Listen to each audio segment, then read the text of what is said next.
Hello there, ladies and gentlemen. It's Mark here, checking in at Ditching a Drink. I hope you guys are well. I'm sorry I haven't put many videos out. I've been pretty busy living life and all that good stuff. So I'm going to start putting some more videos out in the next coming weeks and months, hopefully, maybe one a week. So stay tuned if you was interested in the last ones, and comment, like, and subscribe. So yeah. In this video, I'm going to talk about what's happened to me in 3 months down the line since I've stopped drinking. Um, I'm coming up to 3 months in 2 days or 3 days or something like that.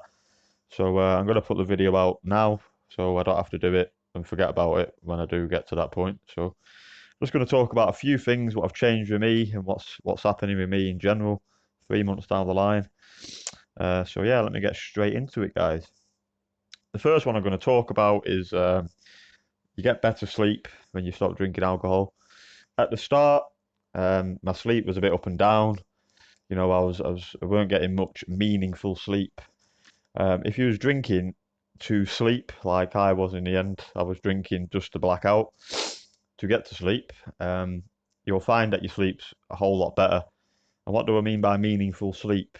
You think in your brain that alcohol is helping you sleep, but instead it's actually not making you sleep. You're just closing your eyes, essentially, and it's not proper sleep. I've been reading studies about sleep when you're drinking, and it says you lose out on this something called a REM sleep, which is called rapid eye movement sleep, and you don't get much of that when you're drinking. I think you get maybe 1 or 2 hours of it per night, and you don't go into the sleeping alcohol, or very rarely do. And what this sleep allows you to do, it's your deepest part of your sleep, so it allows you to re-energize, and it allows you to wake up feeling refreshed because you go through different stages of sleep in the night. So when you were drinking, you're deprived of REM sleep. When you're not drinking, you slowly get your REM sleep back. So you generally feel more healthy and rested just through sleep alone. The second one I'm going to talk about is you get better relationships with people. For instance, when I was drinking, I didn't have any meaningful relationships, and the relationships I did have were revolved around drink. Like all my friends at the time used to enjoy drink. So what I'm trying to do now isn't conducive to me being around that. So what do I mean by better relationships? So you have more meaningful relationships as well. It's not just based around drink. You can have normal conversations with people. You know how to present to people, you know. You use manners, you actually change as a person. In the next coming months, you'll find when you get into like bigger bouts of sobriety. I know 3 months is short, but in the 3 months I have been sober, the relationships I've got with people now, they're not just fueled around this drink and what we're gonna do next. And, are we going to the pub tonight, or should I stay in tonight? Or there's none of that now. I can actually plan meaningful things with people and just be a better person around people in general. And I didn't know how to be around large amounts of people in the end of my drinking because I was that fueled on fear and anxiety. I didn't want to be around people. So to actually be checked in at meetings and to be in rooms some nights with 30, 40 people in them and feel comfortable around that amount of people is a huge, huge stepping stone into what I'm trying to do. So that's really good for me. So that thing changes. Another thing what changes when you get deep into sobriety, like in the coming months, your anxiety and depression pretty much go by 80%, 90%, I'd say. I thought I had anxiety and depression, and I was very anxious all the time. So my medicine would be vodka to cure that, the anxiety, because it would get me out of the anxiety for a brief amount of time. But instead, you know, studies show that long-term drinking causes anxiety and depression, and you get depressed. I didn't actually know that until the other week when I was doing a bit of reading upon the science behind drinking. I thought alcohol was an upper, so I used to think, oh, I'm a bit depressed today, a bit anxious today. Couple of drinks, I can do my day, and I'm not as stressed. Life seems that a little bit easier. And yeah, don't get me wrong, it does for a couple of hours. But then when that wears off, that's when the anxiety comes in, the doom, the depression, and you feel like the whole world's ending. So, if you stop drinking, 1 or 2 weeks later, you'll find it goes 90%, I'd say at least. You don't feel like you're on edge or you're not walking on eggshells. You know, your mindset's different, and you you start to develop healthier thoughts, more productive thoughts, and you're not living in the past as well. That's another thing. When I was drinking, I used to always live yesterday. I used to always think, oh, this is what I had 5 years ago. I wasn't actually planning what's going on in the future. How can you build a future if your mind's in the past? I used to go, well, this time 5 years ago, I was here, and I used to always sort of like live life as if I was in that moment with drink, and drink never really made me think positively or get into that mindset of trying to build a better future, because it just used to always make me flash back to the past, like where I used to live and the friends I had then and my hobbies I had then and the pubs I used to go in, and the life I lived with darts, and it just sort of took me back to that because my mindset was always in that. It never really went away really. So now I'm not drinking, and 3 months down the line, I've sort of forgotten about that life, and I think about tomorrow. I think about in the future. I think about what I'm going to do. I've got like short goals and long term goals. I don't get too hasty with myself. I just got to keep it simple. So I just make simple goals for the week really, and if I fulfill them, then I can achieve my bigger goal, which is the month goal. If I can achieve that, then I can maybe get to my 6 month goal, which is what I'm trying to do. Because I set a 6 month goal when I first started sobriety. I've written it down, and it's in an envelope. I've not touched that yet, but if I can get to 6 months and achieve what I've written down in there, then that'd be job well done for me. So yeah. Another thing you get back even is appetite. This is a massive one for me. When I was drinking, I never really eaten properly. You know, when I did eat on a rare occasion, I only ate just because my body literally needed something in there just to function, whether it be, you know, a bowl of soup or something or a piece of toast. It wasn't a substantial meal as such, but now that I've stopped drinking, I can find I taste food a whole lot better. I enjoy meal times now. I think my new hobby now, or one of them, is actually food, because that's like one of my comforts really. I sort of go to try and get off the drink. I've sort of turned to junk food and stuff like that. And a lot of people have said to me at meetings and stuff, and who are long term sobriety, they've said you will crave sugar. If you because like if you're drinking lager like I was, or vodka in the end, but I used to drink a lot of lager as well, like Budweiser. And when you're coming off that, you're taking away all the sugars what were in that. You don't realise how much sugar you're intaking when you're drinking beer, because it is really sugary. So I just sort of substitute that with like snacks, chocolate, cake and custard, and all that good stuff. And I don't really like get strict with myself with that sort of stuff.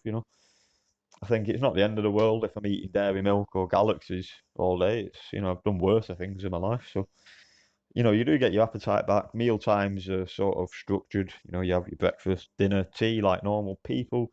And you're not just eating once every 4 or 5 days, a piece of toast, a bowl of soup or something like that, just to keep going, to keep drinking, which is what I was finding I was doing in the late sobriety.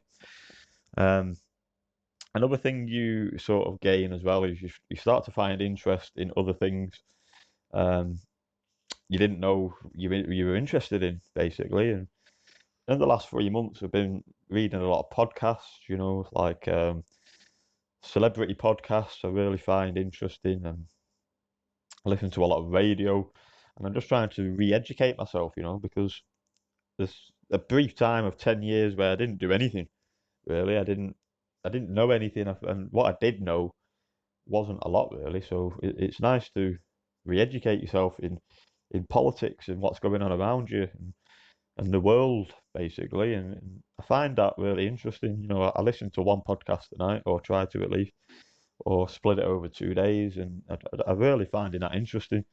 I'm going to go on a podcast soon, hopefully, for a bigger YouTube channel, and maybe get my story out there. That's one of my goals I want to do, because I really find that sort of stuff and journalism general, really, just quite interesting.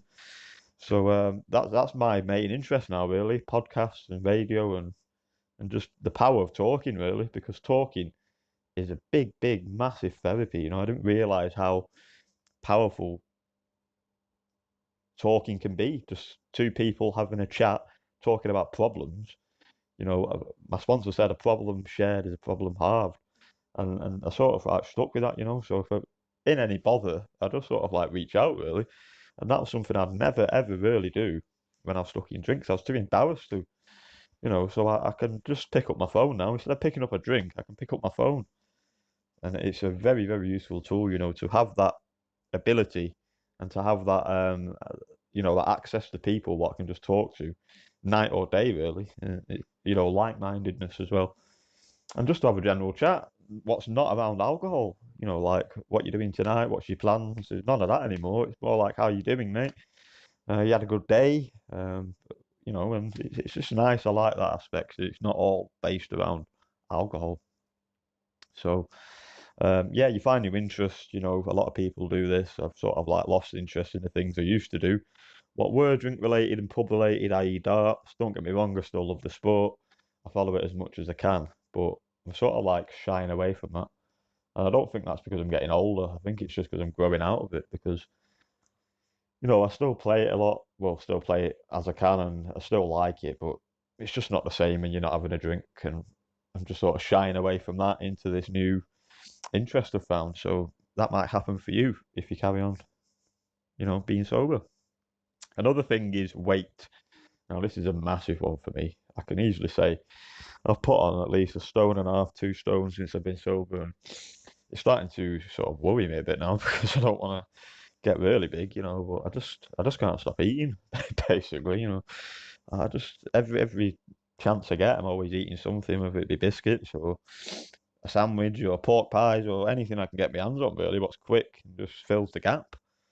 Um, I'd rather have this weight I've got on now than be a skinny rake, which I was, because I was I could fall down a drain. I was that skinny when I was drinking, because the vodka, you don't really put weight on you. It sort of like falls off you, really. And I'm starting to look healthier now. I'm starting to put more weight on. People are commenting on this, saying, "Oh, I've got a bit of like a podge going on at the minute." But I'd rather have that and look healthier and be at a reasonable weight for my age than to not be a reasonable weight for my age, if you know what I mean. So I'm not beating myself up by having a strict diet and stuff. Not this early on. I'm just sort of eating what I want, really, because I didn't eat for so long or have anything like that. So I'm just sort of doing what I want with the food side of things. So you might gain a bit more weight when you stop drinking, but I won't worry about that too much. That might be a good thing if you was a bit skinny like myself. Another thing is social life changes drastically. I do things now with people I would never dreamed of doing if I was still drinking. So I can actually go out and enjoy things. I can go to the football. I can go to the cinemas. I can have a walk around the park. I can just do what I want, and it's such a freeing feeling. And when you go to places and you have meals out with people, and you see people drinking, that it doesn't really affect you anymore. I was out the other week and I seen people drinking at this place, we're having food and stuff, and I thought, you know, they just didn't look good. They look like, they're enjoying themselves, but I thought I wouldn't like to have your head in the morning sort of thing. And it just didn't interest me. I thought, you know, you can't stop alcohol being there. You know, if you've got a problem and you want to get help with it, there's help out there. But, I'm not, my goal isn't just because I'm sober doesn't mean I want the whole world to be sober. If you can do drinking and you can do it responsibly, by all means, brilliant. I hope you enjoy it. But for an alcoholic like myself and the people I deal with on a day-to-day basis in meetings, can't do that. So that's why we all get together and discuss our problems, and I find that's a brilliant thing. There's always going to be AA meetings, and there's always going to be pubs and bars. And some people fall through a loophole of not being able to control drink. So it's nice to have that security there, of a meeting or an AA meeting if you find that you can't control it, and you get to that point. So that's a massive thing as well. Just knowing there's a meeting, I didn't even know about AA meetings until 3 months ago. It's just a whole new world in itself, and it takes up a lot of time for me. But I'd rather use that time productively at going to meetings and just trying to be the best possible person I can and giving myself the best possible chance, really. If you keep going to a meeting every day, there's no reason why I won't be drinking every day this early on. So yeah, but yeah, social life. I'm veering off the subject a bit there, but social life, you do get a better social life, and you do things you wouldn't normally do. Like in a pub, there's only so much you can do drinking. And early on, I used to think, how can you live life? How can you go out without having a drink? But now I go out and I think, how can you go out and have a drink? I actually enjoy doing these small priceless things sometimes, like walking around the park and just seeing nature, walking down the street with your head not like down because you think you've done something wrong, and just generally just enjoying Earth. It's a weird thing. You might probably think I'm a bit crazy, but you just enjoy Earth and the things on it, and it's just nice to actually see this instead of being locked away drinking in your flat like I was towards the end. Another thing you gain is new friends. Again, this is another massive one. Like I've changed my playmates altogether. I speak to maybe two or three people from friends I've known for ages, and I won't lose contact with those people. But like my associates who used to go out with drinking, I don't speak to them as much anymore. Don't mean I don't like them. Just means that they're not conducive to my sort of life. So I've surrounded myself with people but I'm on the same wavelength as me, and that's such a better thing because I always found it hard to meet new meaningful friends, and all the friends I did have were just associates. Really, they don't actually text you on a day-to-day basis. They don't really care about what's going on. Maybe they do, but only in the pub sort of thing. There's no chance I'd text them now on WhatsApp say how are you doing, mate. It's just that's more for the pub. But I get texts now of people I go to meetings with, and they actually ask how I'm doing, and genuinely do care. You start to do different things with these people, and it's a nice thing, and just to meet people that want the same thing as you, because you just think it's a selfish thing. You just think you're the only person in your town or city where you live who's got this problem. And when you actually venture out, there's many, many more people who are in worse situations than yourself. And it's just nice to be around like-minded people and to actually have friendships what mean something and don't, just mean going to the pub or having a drink or getting a crate and chilling in watching the football and stuff like that. So it's a better thing.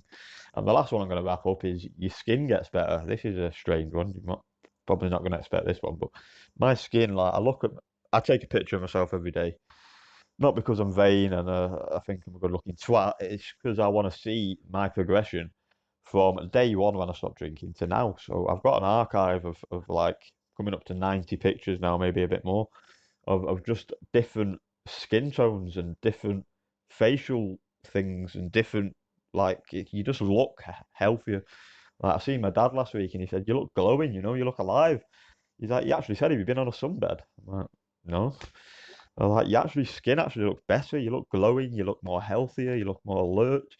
Because at the end of my drinking, I looked grey, gaunt, unwell, unshaven. I had bags under my eyes. I just didn't look like a healthy person. My tongue was white, pure white. Now I look at my tongue and it's just flushy pink, like it should be hydrated.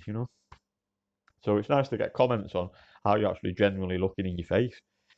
And it's just amazing. They're just a few of the things. I could go into many, many more, but I won't keep you because it's coming up to 20 minutes now, this video.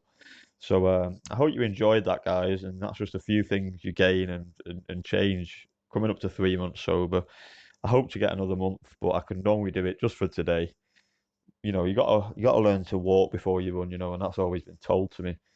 But if you're struggling, please reach out to me. I can put you in the right direction onto how to get into AA meetings and what happens and what not. If you want to hear more videos like this, please do comment, like, and subscribe. I hope you all enjoyed the snow for the 1-2 days we had it. But, maybe we might get a white Christmas this year. Who knows? So, yeah, if you did like this video, please do comment, like, and subscribe. And I'll catch you in the next one. So, peace.